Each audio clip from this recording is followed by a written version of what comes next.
So we're in the studio today, and I'm throwing the mugs, which is not too similar to a flower pot shape really. So this is almost like a 3/4 pot, or a wide top because it's got no rim. So we've got in our mug range, we've decided the espresso pot we're going to call wee top. This is wide top, and then you've got obviously the long top, which is going to be the slightly taller mug. So I throw these very similar to the way I would do a flower pot, in the sense that I don't knuckle, so I go straight onto my ribbon. So I'm using the rib pretty much as my knuckle. So if you see, I turn the angle of the rib. So I'm not scraping, I'm squeezing the clay between it. And also, if you notice, I don't have any measurement guide. Partly because this is a new shape in terms of a mug for us, or for me, and I really haven't made domestic wear for probably 40 years nearly.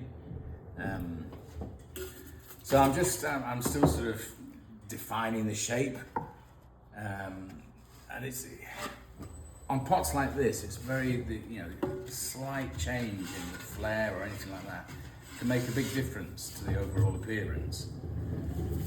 So I prefer to sort of and also you will find pots that are pretty much identical within the batch. They shouldn't be that far out because you're using effectively the same technique for every pot. You've got the same weight for every pot. These all weigh, I'm still old school, so these weigh 12 ounces. So it's, everything is weighed out. So there shouldn't be really that much discrepancy in the sizing.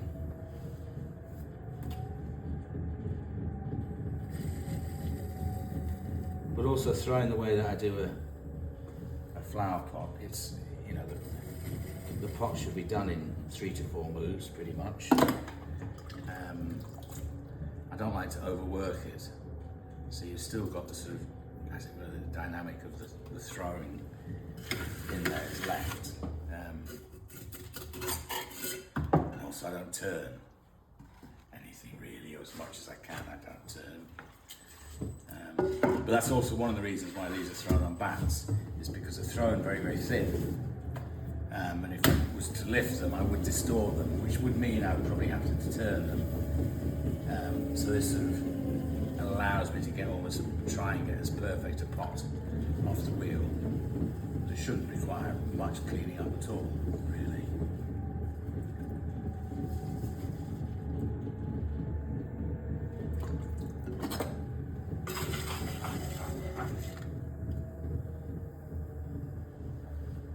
So that's it, that's it pulled, as it were. That's almost your first knuckle in a sense, except it's done with a rib. And then the final one, and just a quick shaping. But I don't want them also, in terms of exactness and I quite like the idea of, within 100 mugs, there will not be, everything is not going to be exactly the same. I don't know, it's handmade. It should be slightly different, I suppose.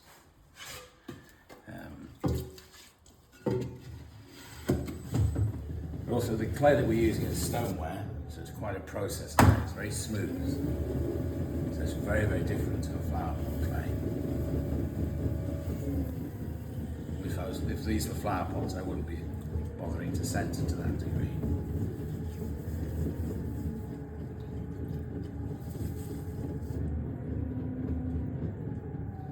I can feel in this one I've got a little bit of something or other in it.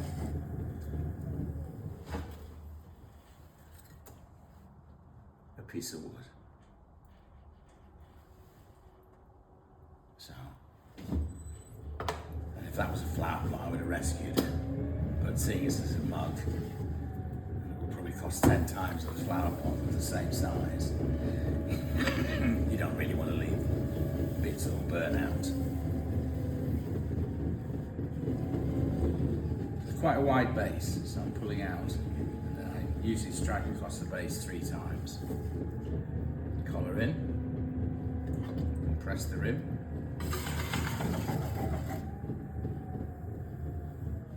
See, I pulled up too fast then, so I've got to move a buckle on.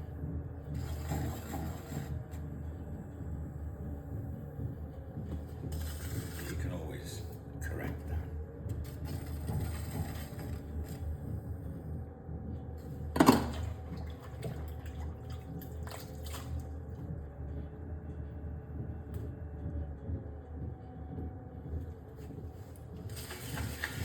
And that's about it. My boards are full.